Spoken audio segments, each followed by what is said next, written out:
what do you invest in what you create?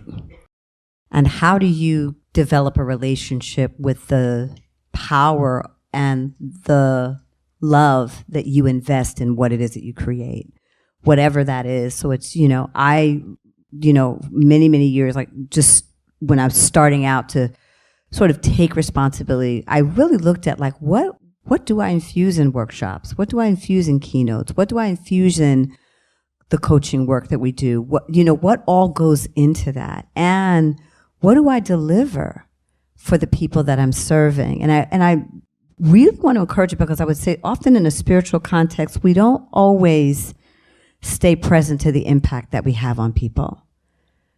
So if you get your son or your daughter back, what is that worth?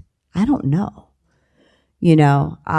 But there is something about recognizing value from that perspective, from what we invest and from what we actually contribute to the people that we're serving. That feels very much for me important in considering how I think about that exchange of investment versus compensation and the cyclical nature of that. I think for me, the other thing is I dedicated myself to always working in ways that made the pie bigger.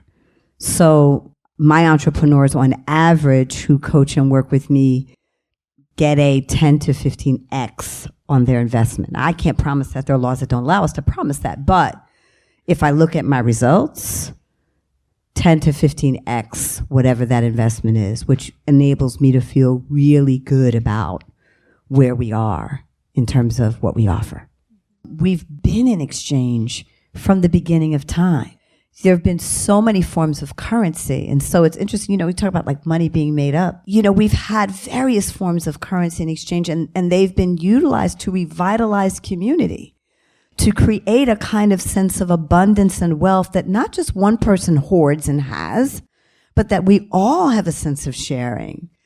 So it's like my pot, your water, your, spoon, your fork. Like what do we get to create together as community so that everybody eats? And I want to make sure that we don't lose sight of that, in this sort of potential aversion to currency. Currency is energy. And currency is meant to move. It's not meant to be stagnant or held or hoarded. It is meant to flow.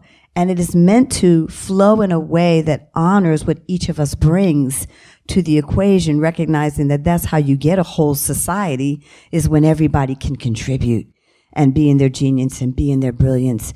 And it makes the whole better and the whole pie bigger.